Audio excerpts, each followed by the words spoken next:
안녕하세요. 얼마 전에 제가 정말로 배꼽 빠지는 일을 겪어서 그걸 다른 사람들과도 나누고 싶어서 이렇게 사연을 써봅니다. 이혼한 지 몇 년 됐는데 정말 오랜만에 전 남편과 시모를 만나고 얼마나 웃었는지 지금부터 그 이야기를 들려드릴게요. 저는 30대 후반으로 자영업자예요. 전 남편과 제가 만난 건 정말 악연 중의 악연이었다고 생각해요. 그게 인연이었다면 그런 어이없는 결말을 맞이할 리가 없으니까요. 남편과는 와인 동호회에서 만났어요. 저는 제 일과 관련된 것 때문에 와인 동호회에서 가볍게 와인에 대해 알아보려 한 거고, 남편은 뭐 좀 있어 보이니 가입한 것 같더라고요. 물론 그때는 그런 생각은 못했고 그냥 다양한 데 관심 많은 사람인가 보다 했죠. 남편은 안목이 좋았어요.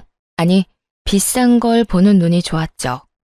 단순히 허영 때문이 아니라 중고등학교 다닐 때까지는 그래도 집안에 돈이 좀 있었대요. 그런데 건축업 경기가 안 좋았던 때가 있잖아요. 그때 다 망하고 힘들게 살았다고 하더군요. 그런 거 보면서 참 열심히 사는 것 같아 보여 마음이 갔죠. 저는 스스로 무언가를 이룰 수 있는 사람을 좋아하거든요. 제가 저 스스로 창업해서 가게를 세웠듯이 제 반려자도 그런 사람이었으면 좋겠다고 생각했거든요. 그렇게 저희는 가까워졌고 결혼 이야기도 오갔어요. 그런데 결혼을 앞두고 안 좋은 일이 생겼어요. 너 진짜로 우리 아들이랑 결혼할 거니? 우리 집이 아무리 망했다 해도 어떻게 급이 안 되는 너 같은 애랑 결혼을 시켜?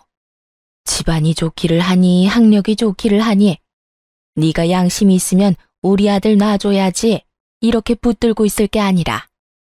결혼 전에는 그렇게 살갑게 굴며 교양 있어 보이던 깡마르고 왜소했던 시모는 결혼 이야기가 오가기 시작하자 노골적으로 저를 싫어하는 내색을 숨기지 않고 드러냈어요. 솔직히 기분이 정말 더럽고 짜증났죠. 이미 상견례까지 다 한 마당에 파토를 놓으려는 거예요. 그래서 어쩌고 싶으세요? 이미 상견례하고 날까지 받아놨는데 이렇게까지 마음에 안 드시면 그냥 제가 파혼해 드릴게요. 굳이 저도 매달릴 생각 없고요. 저는 그 자리에서 일어나 어깨에 가방부터 맸어요. 그리고 나가려고 했죠. 그랬더니 남편이 깜짝 놀라 제게 와서 손을 잡더군요. 그리고 시모가 그 모습을 보고 깜짝 놀라더라고요. 여태껏 제가 남편을 좋아해서 매달렸다고 생각했나 보더라고요. 그런데 사실 그렇지는 않았어요. 저는 결혼에 그다지 로망이 없는 여자였고 좋은 시기에 괜찮은 남자가 있어서 한다는 느낌밖에 없었거든요. 저기요, 갑자기 무슨 파혼이야. 우리 결혼하기로 했잖아. 엄마는 내가 설득시킬게. 어차피 엄마가 결혼하는 것도 아니고 결혼은 내가 하는 건데. 근데 부모님 반대하는 결혼해서 잘 되는 부부 못 봤어. 네가 부모님 설득시키던지 나를 놔주던지 둘 중에 하나 선택해. 그 말만 남기고 돌아섰죠. 그런데 저녁 내내 어떻게 시모를 구워 삶았는지 결국 그날 저녁에 찬성표를 받아왔더군요. 그렇지만 제 기분은 이미 상했고 결혼에 대한 생각도 반 정도는 날아갔어요. 그런데 남편이랑 살 건데 굳이 시모랑 안 좋다고 헤어질 필요 있나 싶기도 하더라고요. 오기도 생겼고요. 그래서 결국은 무사히 결혼을 하게 된 거죠. 적어도 이때 그런 거 다 포기하고 헤어졌더라면 제가 그런 치사하고 더러운 꼴은 안 보는 건데 말이죠. 생각이 짧았죠. 그렇게 결혼을 하기로 결정이 된 상태에서도 시모는 여전히 저를 탐탁지 않게 보더군요. 자기가 생각한 틀이 있는데 거기에 맞지 않는다고 생각하니 모든 게 마음에 안 들어 보였겠죠. 그렇게 모든 것이 엉망인 채로 결혼식 날이 다가왔어요. 기분은 싱숭생숭했어요. 좋다가도 기분이 다운되고 기분 나빴다가도 곧 좋아지는 상황의 연속이었어요. 그런데 시모가 결국은 결혼식장에서 친정어머니에게 기분 나쁜 티를 내더군요. 그것도 아주 무식하고 예의 없는 단순한 방식으로요. 친정엄마가 생글생글 웃으며 시모와 인사를 나누려고 가까이 다가갔을 때였어요. 아직 하객들은 오지 않는 준비 시간이었는데 시모가 그런 친정어머니를 위아래로 훑어보더니 한숨을 푹 쉬더군요. 친정어머니도 어느 정도 사정은 알고 있었지만 그래도 끝내는 찬성해줬으니 좋은 마음으로 인사를 건네려고 다가간 거였어요. 사부인, 안녕하세요. 잘 지내셨죠? 그쪽 눈에는 내가 지금 잘 지내 보여요? 얼굴에 주름지고 표정 완전히 간 건 안 보여요? 네? 웃는 얼굴에 침 뱉기도 어려운 법인데 시모는 그 어려운 걸 참 쉽게도 하더군요. 몰라서 묻는 거예요? 아니면 알고도 사람 속 뒤집어 놓으려고 묻는 거예요? 지금 딱 봐도 기분 나빠 보이지 않아요? 그쪽은 즐겁겠죠. 우리 아들만한 사위도 또 없으니까. 그런데 나는요, 며느리 될 애가 너무너무 마음에 안 들어요. 집안이 좋기를 하나, 학력이 좋기를 하나, 그렇다고 키만 몰대같이 크고 덩치도 크고 예쁜 구석이 하나도 없어요. 어디 내놓기도 부끄럽고 며느리라고 말하고 다니기도 부끄러울 지경인데. 제가 화가 나서 나서려는데 그때 친정엄마가 저를 막아섰어요. 그리고는 곱게 화장된 얼굴로 교양 있게 웃고는 시모에게 말하더라고요. 그렇게 생각하셨다니까 다행이네요. 뭐가 다행이에요? 내 말 못 들었어요? 아니요, 잘 들었으니까 하는 말이죠. 왜냐면 부끄럽기는 저희도 피차일반이라서요. 그런데 사부인께서는 참 용감하시기도 하네요. 그런 말 입 밖으로 내는 게 아무래도 부담스러우실 텐데. 그런 기색도 없이 생각나는 대로 말하는 거 보니 역시 대단하신 분이네요. 저 같으면 제 얼굴에 침 뱉는 짓은 안 하고 싶으실 텐데. 하긴 이미 더러운데 더러운 거 좀 더 묻는다고 더럽지 않은 게 되지는 않죠. 저는 친정엄마의 그 말에 속으로 터지려는 웃음을 막았고 시모는 그게 무슨 말인지 이해를 못하더군요. 그게 무슨 말이에요? 누가 더럽다는 거예요? 무슨 말을 해도 이렇게 빙빙 돌려서. 어머, 기분 상하셨어요? 이상하네요. 저는 사부인 하신 말씀 그대로 다시 포장해서 들려드린 것밖에 없는데. 그럼 못 알아듣는 사부인을 위해 정리해 드릴게요. 제 딸 모자라다고 핍박하기 전에 당신 자식부터 보라는 말이었죠. 아니, 우리 아들이 뭐가 모자란데요? 지금이야 우리 가세가 좀 기울어서 그렇지. 우리 아들 내가 뭐든 고급으로 키웠어요. 시장 바닥에서 굴러먹던 인간들이 키우던 애랑은 차원이 다르다고요. 어릴 때 고급으로 키우면 뭐해요? 지금 그래서 우리 사위가 고급인가요? 이상하죠? 돈도 제 딸이 더 많이 벌고 결혼식 끝내고 돌아갈 신혼집도 제 딸이 결혼 전에 이미 사놓은 집인데 그 고급으로 키운 값은 언제쯤 볼 수 있나요? 사실 결혼 당시에 제가 이미 집이 있었기에 남편은 몸만 들어오면 되는 상황이었거든요. 이럴 때 돈이라도 보태주면 좋은데 남편이 모아둔 돈도 없어서 그냥 결혼하게 된 거죠. 친정어머니는 그걸 마음에 두고 있던 모양이었어요. 하지만 제 능력이 있어서 그렇게 하는 거고 제가 무리해서 해가는 게 아니라서 그나마 이해해 주신 거고요. 아무것도 안 해오는 사위를 웃는 얼굴로 탓하는 친정어머니를 보고는 시모도 더 이상은 할 말이 없었던 모양이에요. 뭐 팩트로 까면 할 수 있는 말이 없기는 하죠. 시모는 자기에게 불리한 상황이라 느꼈는지 저와 친정어머니를 한 번씩 째려보더니 휙 하고 먼저 나가버리더군요. 뭐 잘난 게 있다고 콧대가 저렇게 높아? 사돈지간에 교양도 없이. 내 딸이 훨씬 아깝다 이 양반아. 친정엄마는 시모가 나가고 한 바가지 욕을 퍼붓더군요. 감정이 많이 상하셨더라고요. 엄마, 진정해. 어차피 시어머니랑 사는 것도 아니고 남편이 나한테 잘해주니까 괜찮아. 그 사람이 저 반대해도 결혼하겠다고 강행했으니 알아서 방패막이 잘해주겠지. 저는 언제나처럼 남편을 믿고 있었어요. 결혼식은 무사하게 끝났지만 양가 부모님들의 감정은 정말 최악으로 치닫고 있었어요. 앞으로 두 가족이 함께 볼 일은 없겠구나 하는 생각이 들었죠. 저는 결혼식이 끝나고 남편과 같이 살게 되면 시댁과의 교류는 거의 없을 거라고 생각했어요. 저도 시모도 서로 안 좋아하고 별로 가까이 하고 싶어 하지 않는데 굳이 만나야 할 일이 있을까 싶었거든요. 그런데 웬걸? 시모는 무슨 일이 있을 때마다 저를 불렀어요. 시댁에 크고 작은 행사 있을 때 있잖아요. 친척 누가 결혼을 한다거나 장례식장에 가야 한다거나 혹은 하다못해 복날, 동짓날 같은 날에도 꼭 부르더군요. 그런데 시댁에 가는 건 크게 신경 쓰이는 일이 아니었어요. 매번 밥 먹을 때만 빈정이 상해서 그렇죠. 일하는 걸 매번 시켰냐고요? 아니요. 저한테 손도 못 대게 하셨어요. 주방도 못 오게 했죠. 그리고는 본인이 다 알아서 하나씩 내왔어요. 밥이며 반찬이며. 그런데 말이죠. 아무리 제가 싫어도 먹는 걸로 쪼잔하게 구는 건 좀 너무하지 않나요? 어머님, 밥 양이 좀 적은데 밥솥에 밥 있나요? 처음에 이 짓을 당했을 때 저는 그냥 시모가 잘 몰라서 그랬다고 생각했어요. 젊은 여자이니까 밥을 적게 줘야 한다고 생각하신 것 같다고요. 그래서 밥 공기에 반밖에 안 되는 밥에도 아무 생각 없이 가서 밥 좀 더 퍼와야지 하는 생각을 했거든요. 그런데 시모가 천연덕스럽게 그러더군요. 예, 밥솥에 밥 없어. 그 밥이 다야. 많이 먹으면 속 부대끼고 힘드니까 오늘은 그만 먹거라. 처음에는 밥을 적게 해서 그런가 보다 했거든요. 그런데 한두 번이 아니더라고요.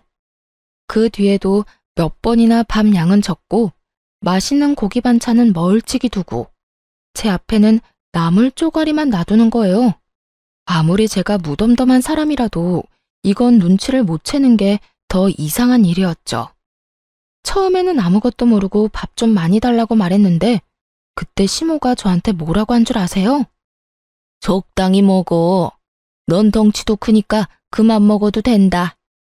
여자가 그렇게 멀때같이 커도 못 쓰는 거야. 하등 쓸모가 없어. 자꾸 야무지고 단단해야 하는 법인데 그것마저도 마음에 안 드니 원. 그런 말을 하는데 진짜 미쳐버리겠더라고요. 밴댕이 소갈딱지 같은 저 시모에게 뭔가 복수라도 해주고 싶었죠. 그렇게 타이밍을 엿보던 제게 아주 좋은 기회가 생겼어요. 그때는 명절이라 친척분들이 다들 집에 오시는 날이었어요. 그리고 여느 때보다 많은 사람이 오는데 시모가 그 전날에 허리를 삐끗하는 바람에 아무런 준비도 못하게 됐거든요. 시모는 저를 불러서 요리를 하라고 시켰어요. 그래도 제가 요리 솜씨는 좀 있어서 남편이 시모에게 매번 자랑하곤 했거든요. 와이프 음식 다 맛있다고요. 그래서인지 이번에는 부엌을 제게 맡기더라고요. 네가 요리 솜씨가 좀 있다며? 그래, 변변히 내세울 것도 없는 애한테 그 정도 장점 하나는 있어야지. 할 게 없으면 그거라도 하는 게 맞고. 내가 허리만 안 아프면 너한테 시킬 일 없다만 이번에 오시는 손님들 중요한 분들이니까 실수하지 말고 맛 신경 써서 올려라. 꼭 기분 나쁜 말 한마디 섞고는 저한테 모조리 시키더군요. 저는 이때다 싶어서 열심히 요리를 했어요. 대신 양은 그날 오신 손님이 아주 적게 먹을 만큼만요. 제가 시모에게 받은 딱 그만큼만 준비했어요. 그리고 손님들 다들 오시고 식사를 내어갔어요. 밥 공기에 밥도 반만 있고 반찬은 나물은 가득. 그런데 고기 반찬은 각자 한 입도 못 돌아갈 만큼 아주 적게 해서 냈죠. 그랬더니 사람들이 제 눈치만 보더군요. 아이고, 우리 질부가 손이 참 작네. 양이 이렇게 적어서야. 질부는 원래 요만큼만 먹어? 역시 젊은 애들은 나이 든 사람이랑은 다른가 봐. 아니면 애들 거랑 착각했나? 착각 아닌데요. 애들 것도 그만큼 담았어요. 애들은 그래도 영양분 섭취는 해야 하잖아요. 어? 근데 어른들한테는 무슨 밥을 이렇게 쥐꼬리만큼 가져왔어? 젊은 사람이 어른들 놀리는 거야? 밥이랑 반찬을 이렇게 적게 주면 어떡해? 아, 그거요? 제가 설마 어른들 놀리려고 이러는 거겠어요? 이상하게 어머님이 저 시댁 올 때마다 밥을 딱 그만큼만 주셨거든요. 더 달라고 하면 속 부대끼고 몸에 안 좋으니까 그만 먹으라고 하시면서요. 근데 저 빼고 다른 가족들은 다 밥 한 공기 든든하게 드시길래 손님한테만 건강 생각해서 밥 적게 주는 게 이 집안 가풍이구나 하고 생각했거든요. 그래서 저도 어머님이 저한테 하신 것처럼 딱 그렇게 드렸는데 마음에 안 드시나 보네요. 어쩌죠, 어머님? 저는 최대한 생글생글 속없이 웃어 보이며 시모 속 끓는 소리를 해댔고 그 말에 더 열이 받은 건 시부 쪽이었어요. 벌겋게 달아오른 시부와 그런 시부를 보고 오들오들 떠는 시모를 보며 저는 속으로 너무 통쾌함을 느끼고 있었어요. 아니, 내가 언제 너한테 그랬다고 이러니? 네? 아버님이랑 남편도 다 듣고 있었는데 그럼 제가 거짓말이나 하는 사람이라고 하시는 거예요? 이상하네요. 설마 제가 모르는 가풍이 또 있었나요? 어머님이 저한테 그런 거 가르쳐주지 않아서 잘 모르겠어요. 아무것도 모르는 놈이 이기는 거예요. 게다가 그걸 알려줘야 할 사람이 제대로 일을 안 하면 그 화살은 모두 그 사람에게 돌아가는 거고요. 손님들이 그 밥을 앞에 두고 고사라도 지내는 듯 눈치만 보고 아무도 밥 숟가락을 들 생각도 안 하더군요. 아이고, 질부가 속이 많이 상했나 보네. 형수, 아무리 그래도 애 밥은 좀 잘 챙겨줘야지. 그런 오해를 하게 만들면 어쩌란 말이오? 우리 집안 사람들이 다 쪼잔하고 손님 대접할 줄도 모르는 사람이라고 생각하겠네. 그러니까요. 형님, 먹는 걸로는 이러지 맙시다. 그것도 며느리고 평생 안 볼 거면 모를까. 평생을 얼굴 마주치면서 살아야 하는데. 그리고 요즘 며느리들 얼마나 무서운지 알지요? 이러다가 늙고 병들면 어쩌려고 이래요. 좋은 게 좋은 거니까 너무 사람 혼내지 말고 좀 잘 대해줘요. 시집 온 지 얼마 안 된 며느리한테 쪼잔하게 밥 가지고 장난을 치셨대요. 다들 한 소리를 하는데 시모 얼굴이 부들부들 떨리더군요. 자기가 여태 저한테 한 짓을 이런 식으로 돌려받을 줄 상상도 못했나 보더라고요. 하긴 상상이라도 했으면 저한테 그런 짓을 할 리가 없었겠죠. 저는 여전히 모르쇠로 일관하고 있었고 이 일에 대답을 해야 하는 건 시모와 시부였죠. 제가 말 한두 마디 더 보태면 분위기 박살나는 걸 테니까요. 당신 도대체 무슨 짓 한 거야? 집안 망신을 혼자 다 시키고 있어. 당신이 속 좁게 쪼잔하게 굴면서 며느리 괴롭히는 거 꼭 이렇게 다른 가족들이 다 알아야겠어. 그럼 사람들이 우리를 어떻게 보겠냐고. 다음 망에서 엎어지고는 베풀 줄도 모르고 지 생각만 하는 이기적인 인간으로 비춰질 거 아니야. 생각이라는 게 있는 거야, 없는 거야? 꼭 내 얼굴에 먹칠을 해야겠어? 그게 왜 내 잘못이에요? 밥이며 반찬이며 내온 건 며느리인데 왜 내가 욕을 먹냐고요? 며느리가 당신이 하는 짓을 보고 그대로 배워서 하는 거잖아. 도대체 얼마나 먹는 걸로 치사하고 집요하게 굴었으면 며느리가 그걸 가풍으로 생각하겠냐고. 그리고 며느리 하는 일에 시어머니가 욕먹는 거는 당연한 거 아니야? 당신이 어른이잖아, 어른. 가르치고 우리 집 사람으로 만들어도 모자랄 판에 매번 그런 식으로 못됐게 구니 며느리가 당신의 뭘 보고 배우겠소? 제가 뭘 그렇게 잘못했는데요? 내가 그렇게 굴 때 당신이라고 뭐 며느리한테 좋은 말 해준 적이 있어요? 다들 모르는 척 눈 감고 있어놓고 왜 나한테만 이래요? 그렇게 저는 손 안 대고 코 시원하게 풀어냈죠. 결국 식사 자리는 파토가 났고 손님들은 식사를 하지도 못하고 밖에서 먹고 오겠다며 나가버렸죠. 근데 그 사람들 틈에 남편도 섞여 나가더군요. 이 집안에서 일어날 분란 따위 자기랑은 상관없는 일인 것처럼요. 하긴 남편이라고 몰랐겠어요. 알면서도 귀찮고 성가실 것 같으니까 입도 안 뗀 거겠죠. 진짜 웃기지도 않는 가족들이었어요. 그렇게 시모와 시부가 싸우고 저는 그걸 구경하고 있었어요. 시부는 절대 저한테 뭐라고 하지 않았거든요. 그게 뭐 때문인지는 모르겠지만 시모만 죽어난 거죠.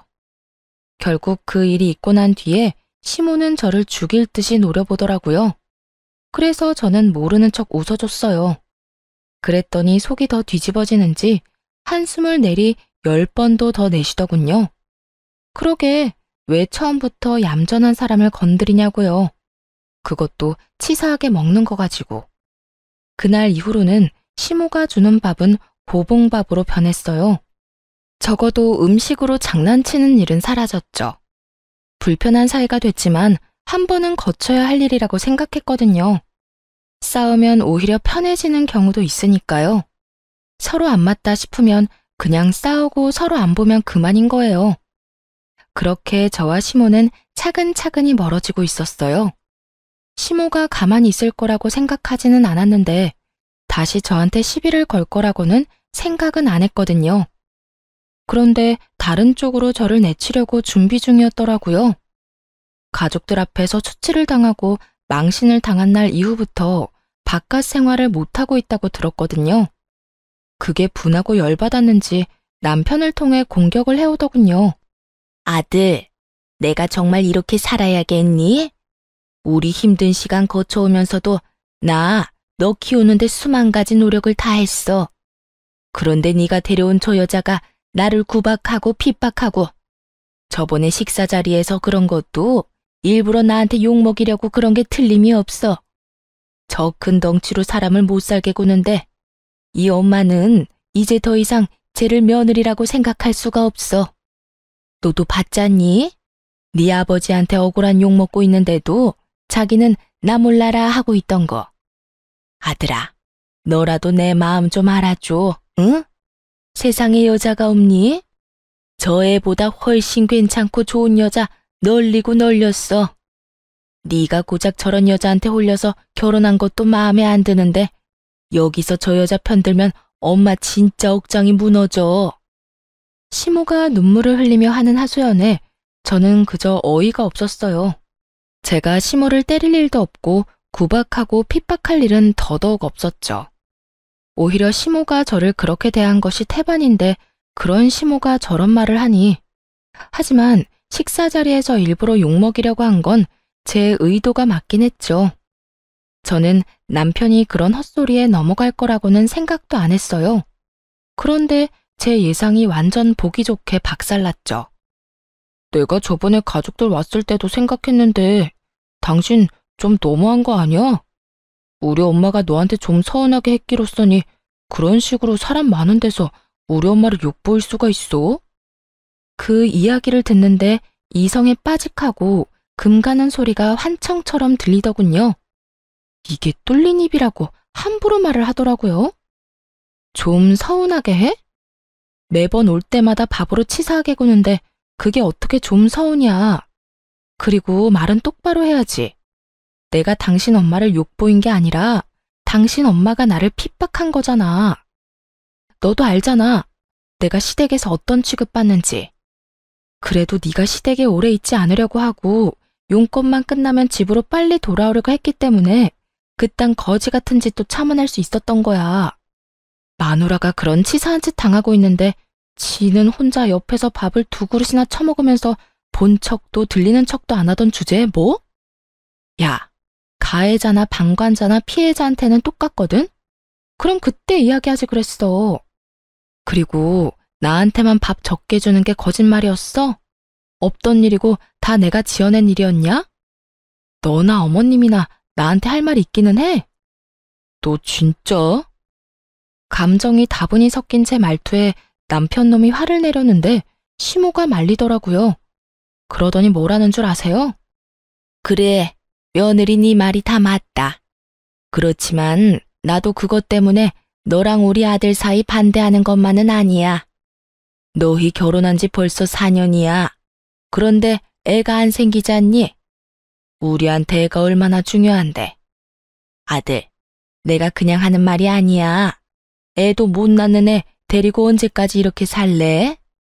그러지 말고 적당히 정리해, 응?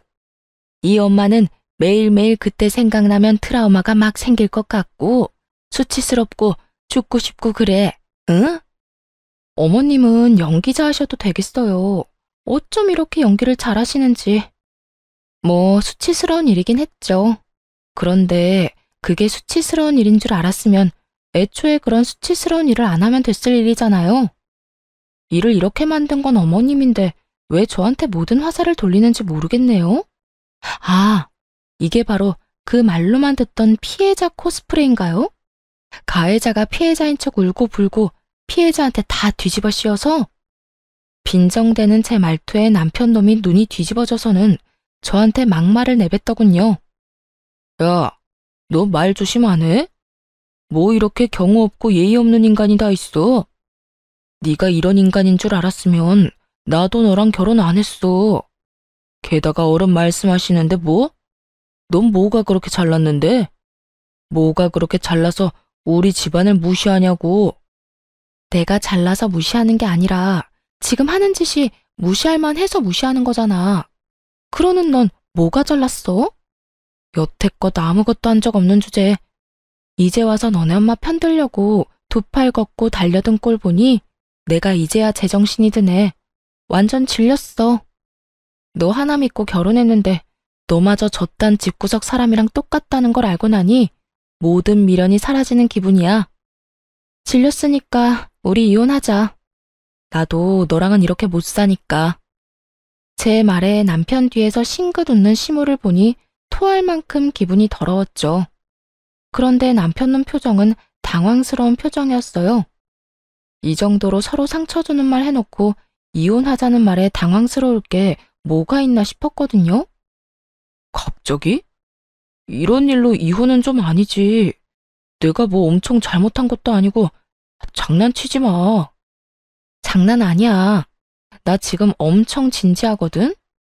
나 기본적으로 받은 대로 돌려주는 사람이라는 거 당신도 잘 알잖아. 당신 엄마가 날 존중하지 않으면 나도 당신이랑 당신 엄마 존중할 필요 없지. 우리 엄마가 너 나보다 돈 못 번다고 타박을 주기를 했어. 너 말랐다고 외모로 사람 기분 나쁘게 하기를 했어. 더 챙겨주고 너 볼 때마다 나 몰래 용돈까지 쥐어주신 거 내가 모를 줄 알았어? 그런데 너희 엄마는 나한테 어땠어? 데리고 다니기 부끄럽다며 여기저기 말하고 다니고 자기네 집에 시집 올 급이 아니라고 내 욕이나 하고 다녔지. 그것뿐이면 말도 안 해. 치사하게 먹는 걸로 장난친 것도 너희 엄마가 먼저 시작한 거거든? 그래서? 진짜 나랑 헤어지겠다고? 아, 정신 좀 차려. 네가 나랑 헤어지고 다른 남자 만날 수 있을 것 같아? 나니까, 나 정도는 되니까 너처럼 별거 없는 애 데리고 사는 거야. 네 인생에 네 돈 빼면 남는 게 뭐 있어? 성격은 더럽고 남한테 져줄 줄도 모르고 다른 사람 엿먹일 생각만 하는 성격 파탄자 주제. 순간 욕이 목구멍까지 밀고 나오는데 그걸 참느라 죽을 뻔했어요.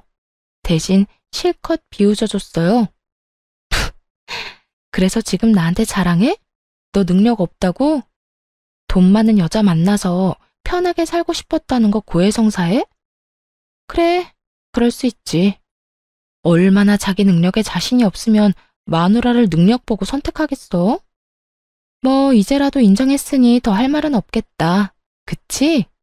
하긴 맨날 급이 안 맞니 어쩌니 하지만 솔직히 너희 집이 뭐가 대단한데? 예전에 돈 많이 벌었다고 지금도 그래? 옛날 감성에 젖어가지고 사람을 자기 밑으로 내려보는 당신네 가족들이 한심해서 내가 너랑 못 살겠다는 거야. 너 말 다 했어? 그래, 이혼해. 이혼하자면 누가 무서워할 줄 알고? 그렇게 말은 했지만 남편놈 얼굴에는 불안이 가득했어요. 열받아서 말을 꺼냈는데 자기가 이뤄야 할 것들이 이제 슬슬 눈에 보이는가 보더라고요. 저랑 결혼하면서 누릴 수 있었던 것들이었으니 불안하기도 하겠죠. 그렇지만 이미 입 밖으로 꺼낸 말을 주워 담을 수도 없잖아요. 그런데 그 와중에도 시모는 싱글벙글 웃고 있더군요. 아들이 이제부터 어떤 꼴로 살지는 예상도 못하고 그저 며느리 치웠다는 생각에 즐거워하는 것 같았어요. 그렇게 이혼하게 됐어요.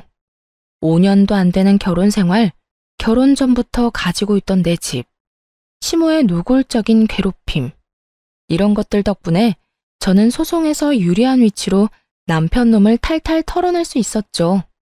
얼마 되지도 않는 짐 챙겨서 시댁 가는 거 볼 때는 얼마나 고소한지 웃음이 다 나더군요. 그리고 집에 온 아들을 보며 당황한 시모가 저에게 전화했을 때도요.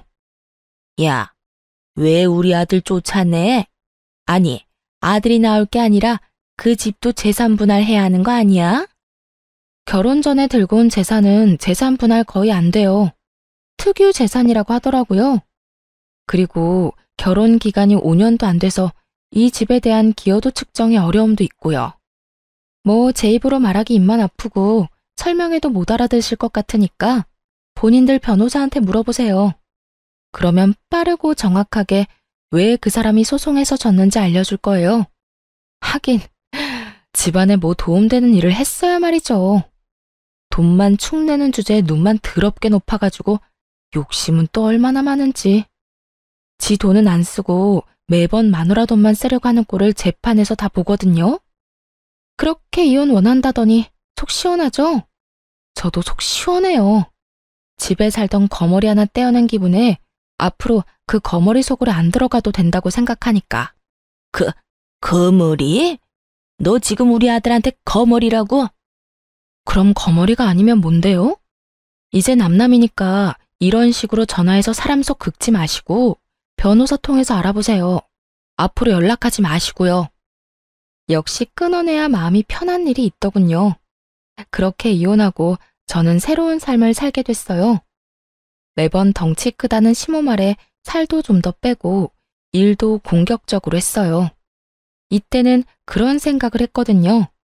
영원할 줄 알았던 결혼 생활이 무너지니 남자는 곁을 지켜줄 수 있는 존재가 아니라고요. 내 곁을 지켜줄 건 돈밖에 없다는 생각으로 미친 듯이 일만 했던 것 같아요. 그러다 이혼 2년 만에 새로운 사람과 미래를 도모하게 됐고 결국 재혼을 하게 됐어요. 상대방도 재혼이었거든요. 직업은 동네 한의사로 금슬이 좋아 재혼한 지 1년 만에 아이까지 낳아버렸죠.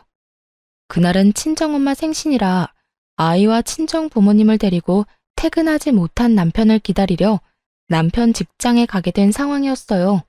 평소처럼 한의원 안으로 들어서는데 마지막 시간이라 사람들이 많지는 않았어요. 그런데 그 얼마 없는 사람들 눈이 모두 한 곳을 쳐다보고 있었어요.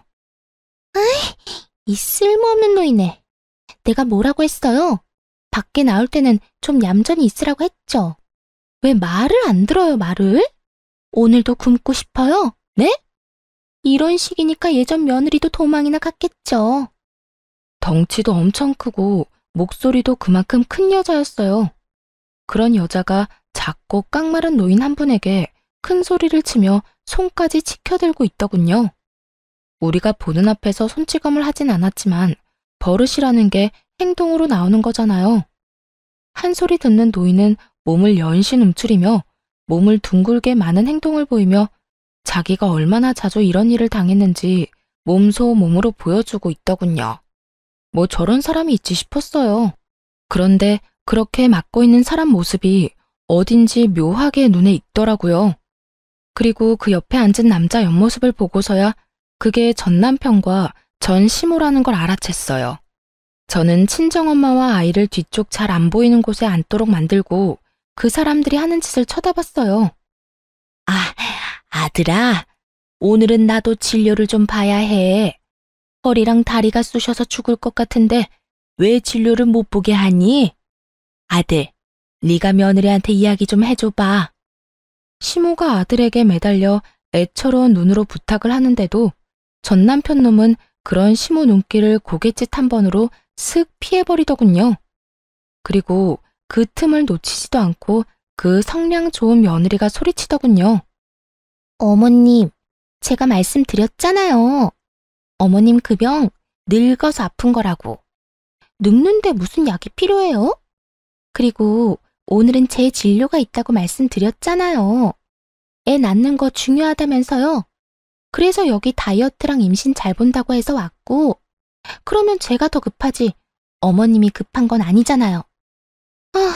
생각이라는 건 하고 사세요. 네? 아니, 무슨 노인네가 말만 하면 아들 붙잡고 해달라고 난리야? 할머니한테 쓸 돈 없다고요. 다시 말해줘요.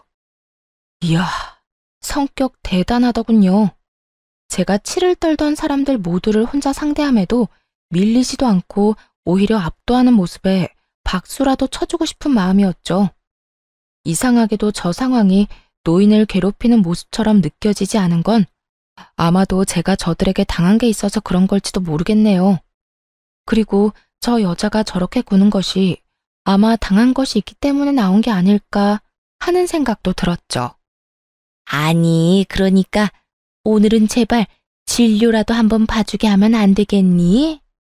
기어 들어가는 목소리로 며느리에게 말하는 시모는 거의 기도 못 펴고 말도 제대로 못 하더군요. 안 된다고요. 말 못 알아들어요? 아니면 귀 먹었어요?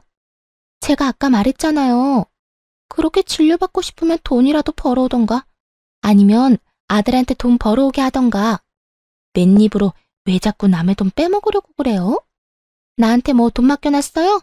밥벌어지 같은 인간들이. 말하는 걸로 봐서는 전 남편은 직장을 그만둔 것처럼 보이더군요.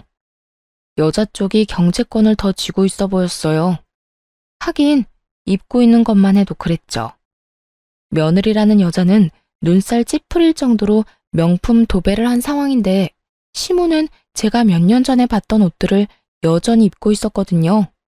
게다가 관리도 제대로 안 되는지 다 쭈그라게 돼서 정말 보기 안타까울 정도의 수준이었거든요. 게다가 며느리가 한번 큰 소리 내자 움찔하며 어깨를 움츠리는 모습을 보니 한두 번 당한 건 아닌 것 같았어요. 게다가 시모 움직임에 그 며느리도 같이 반응하더군요. 시모가 자리에서 일어나자 며느리가 시모 팔을 확 붙잡아 당겨 강제로 앉히더군요. 어디 가세요? 가만히 있으란 말 못 들었어요? 예, 화장실 좀 가려고 그런다. 그래서 제가 귀찮게 하지 마시고 기저귀 차라고 했죠. 밖에 나올 때마다 1시간에 한 번씩 화장실 간다고 하면 어머님 같으면 기분 좋겠어요? 다 늙어 빠진 노인을 데리고 다니는 것도 속상한데. 당신은 뭐 하는 거야? 돈도 못 버는 주제에 앉아서 꿀 빨려고? 당장 같이 화장실 갔다 와. 전 남편은 엉거주춤 일어나 시모를 부축해 화장실로 가더군요. 정말 헛웃음이 입 밖으로 마구 튀어나오더군요. 이게 바로 여우 피하려다 호랑이를 만난 사람들의 모습 아닐까요? 시모의 모습은 호랑이보다 더 무서운 존재를 만난 것처럼 보였으니까요. 화장실이 저희 쪽 통로에 있어서 지나가는데 전 남편 놈이 저희 친정엄마를 알아본 것 같더라고요. 그런데 이미 화장실 가는 중이라 눈으로만 빤히 쳐다보고 들어가더군요. 그 사이 전 남편의 재혼녀가 제 남편 부름을 받고 진료실로 들어갔어요. 그런데 정말 웃긴 게 밖에서 시어머니 쥐잡듯이 잡던 여자가 간호사가 부르는 이름에는 네 하면서 굉장히 애교 있는 목소리로 답하고 들어가더라고요. 그 차이가 너무 뻔히 보여서 웃겼죠. 전 남편과 전 시모가 화장실에서 돌아오는 길에 자기 마누라가 없는 걸 확인하고는 저희 친정엄마 쪽으로 다가오더군요. 오랜만입니다. 그래, 오랜만이네. 이런 데서 볼 줄은 몰랐는데 한국도 참 좁군. 그렇네요. 잘 지내셨죠? 잘 지냈지. 근데 자네는 잘 지내는 것처럼은 안 보이네만. 엄마의 뼈 때리는 말에 전 남편이 잠시 멈칫하더니 씩 웃으며 엄마에게 한마디 툭 꺼내더군요. 그 사람은 잘 지내고 있습니까? 결혼은 했어요. 그 성격에 재혼하기 힘들 텐데. 떨어진 자기 자존심을 나로 회복하고 싶어 하는 것 같더라고요. 제가 재혼을 절대 못할 거라고 생각했나 봐요. 옆에 있던 지 전 마누라도 못 알아보면서 재혼은 했지. 아주 좋은 사람이랑 했어. 능력도 있고 심지어 인성도 바르지. 말로는 누가 그런 말 못해요. 그렇지. 그런데 자네도 내 사위 직장에 와 있지 않은가? 사위 직장이요? 그래. 여기 한의원 원장이 내 사위일세. 자네도 진료보니 여기 온 거 아니야? 사람 참 괜찮아. 수더분하고 권위의식이나 자존심이 높은 것도 아니고 사람한테 잘 맞춰줄 줄 아는 참 제대로 된 사람이지. 그 이야기에 전 남편이 놀란 듯 눈을 크게 뜨더군요. 그러다 엄마가 호호하며 웃으며 전 남편에게 말하더군요. 오늘 내 생일이라고 사위가 식사를 같이 하자고 하더라고. 그래서 사위랑 딸이랑 손주랑 다 같이 여기 온 거지. 너 왜 거기서 모르는 사람처럼 서 있어? 엄마가 전 남편 앞으로 저를 끌어당기며 말했죠. 둘은 귀신이라도 본 것처럼 깜짝 놀라더군요. 그럴 리가. 네가 여기 원장님 사모님이라고? 네 남편이 한의사라고? 네, 제 남편이 여기 원장이에요. 오랜만이네요. 반갑다고 하기에는 좀 그렇네요. 잘 못 지내시는 것 같아서. 당신이 재혼을 했다고? 응. 당신이랑 당신 어머니가 나한테 준 충격요법이 꽤나 도움이 된 모양이야. 그래서 고맙다는 말은 한번 해주고 싶었어. 여기 있는 두 사람 덕분에 똥 차버리고 좋은 차 타게 됐잖아. 게다가 애도 낳고 잘 살고 있고. 그때는 애가 안 생기는 게 참 답답했는데 지금 생각하면 그게 운명이었던 거지. 애 낳고 이혼했었어 봐. 얼마나 복잡했겠어? 그리고 재혼하는 것도 힘들었겠지. 근데 당신 와이프는 애 낳으려고 한의원 찾았나 봐. 참 이상하다. 나도 그렇고 저 여자도 그렇고 애 안 생기는 거 보면 딱히 여자 문제만도 아닌 것 같은데. 뭐 내가 신경 쓸 건 아니지. 난 이제 애가 있으니까. 뭐? 똥쳐? 너 지금 나한테 똥차라고 했어? 그리고 은근히 지금 사람을 고자로 몰아가는 거야. 응, 그럼 아니야? 너 여자 능력 보고 결혼하는 무능력자잖아. 내가 너한테 헌신하는 동안 너는 내 등골 빼먹으려고 했고, 똥차라기보다는 거머리인가? 뭐 거기서 거기겠지만. 그리고 충고하는데 당신도 비뇨기과 진료 한번 봐. 내 생각엔 여자 둘이 모두 자연 임신을 못 시키는 건 분명히 생식 능력에 문제 있는 거라니까. 근데 그런 거면 당신 지금 와이프한테 잘해야겠다. 경제적인 능력도 꽝인데 그 능력도 꽝이면 당신 마누라는 도대체 무슨 재미로 산다니? 제 말에 전 남편 놈이 부들부들 떨며 노려보더라고요. 싹 무시하고 시모 얼굴 보며 말을 이어갔어요. 아, 그리고 당신 어머님은 내가 있던 때보다 더 잘 사는 것 같아서 보기 좋네. 하긴 나랑 안 맞아서 스트레스 많이 받으셨으니까. 새로 들인 며느리는 좋은 사람 들였겠죠. 그렇잖아도 저랑 저 사람 떼어놓을 때는 저 말고 세상에 좋은 여자 많다고 하셨잖아요. 어때요? 두 번째 며느리는 잘 맞으시죠? 시침이 뚝 떼고 두 사람 사이를 묻자 시모 얼굴이 확 굳어버리더군요. 잘 맞을 리가 없죠. 그렇게 구박을 당하고 있는데 그런데 시모가 순간 얼굴이 확 일그러지더군요. 아, 아가, 미안했다. 내가 왜 그런 짓을 저질렀는지 모르겠어. 요즘 내가 어떻게 사는지 아니? 아들놈이 새로 데려온 여자가 나를 구박하고 핍박하고 우리 집 재산도 다 가져가고 내가 지금 전현 감시 때문에 하소연할 곳도 없어서. 어머니, 그만하세요. 여기서 뭐 하시는 거예요? 뜬금없이 울며 저에게 동정표를 사려던 시모에게 전 남편이 확 소리를 지르더군요. 그런데 시모도 지지 않고 더 화를 내더군요. 아까 쭈그려 있을 때 모습과는 사뭇 달랐죠. 왜 화내? 네가 저런 여자만 안 데려왔어도 내가 이런 꼴로 다닐 일도 없었어. 어떻게 여자를 데려와도 저런 걸 데려와? 목청은 커서 사람 질리게 만드는 데다가 밥도 못 먹게 해. 돈도 못 쓰게 해. 이 나이에 집에서 식모질이나 해. 그리고 너는 아까도 나 괴롭히는 애한테 하지 말라는 말도 못해. 너 대체 무슨 약점 잡힌 거야? 약점 잡힌 거 아니에요. 그리고 어머니가 그런 말 하시면 안 되죠. 이 사람이랑 헤어지게 만든 건 어머니잖아요. 그래놓고 이제 와서 다른 소리 하시면 어떡하냐고요. 엄마 노망 났어요? 진짜 치매라도 걸린 거예요. 자기가 한 짓은 다 있고 지금 내 탓하는 거냐고요. 너도 나 치매로 몰아갈 거냐? 네 마누라가 나 요양원에 쳐넣으려고 밑밥 가는 거 내가 모를 줄 알았어? 너도 알고 있었지? 그리고 내가 이럴 줄 알기나 했어? 이럴 줄 몰랐으니 하는 이야기지. 내가 좀 건드렸다고 마누라랑 그렇게 후다닥 이혼하는 네 놈도 잘한 건 없잖아. 차라리 네 전 마누라가 훨씬 나았어 이거사. 네가 말년에 나를 피말려 죽이려고? 저와 친정엄마를 앞에 두고 두 사람이 서로 네 탓이네, 네가 잘못했네, 남들 탓만 하고 있더라고요. 누가 누굴 탓하나요? 둘 다 똑같은 인간들인데.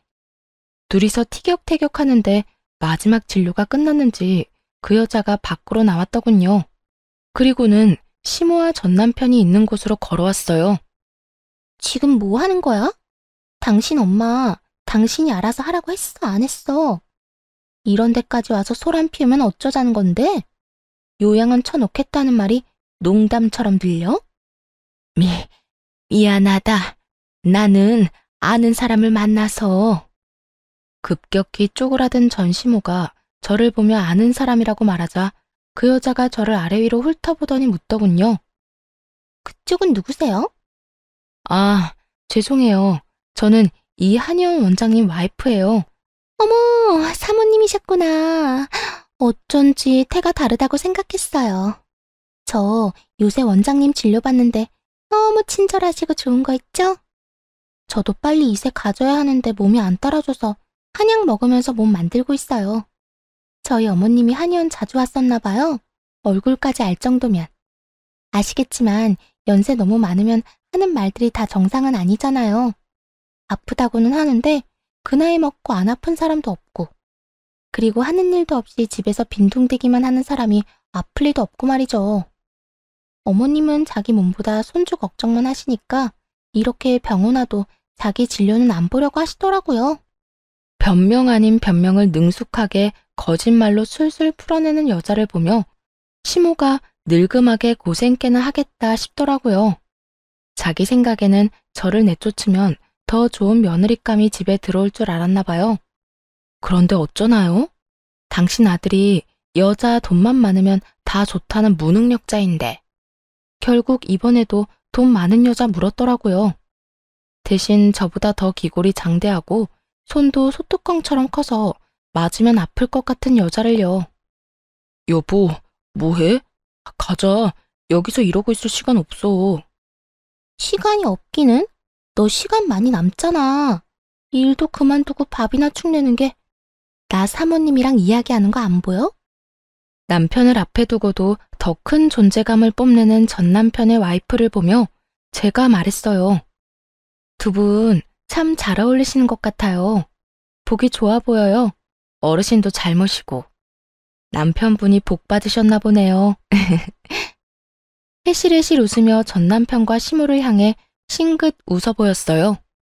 꼴 좋다고 말하는 걸 찰떡같이 알아들은 두 사람은 표정이 썩어갔고 그 앞에서 아무것도 모르는 전 남편 와이프는 웃으며 손사래를 치며 말하더군요. 어머, 사모님, 진짜 말 너무 예쁘게 하신다. 사모님이야말로 원장님이랑 너무 잘 어울려요. 그렇게 인사치레 말 한마디 건네고 세 사람이 마지막으로 한의원 밖으로 빠져나갔어요.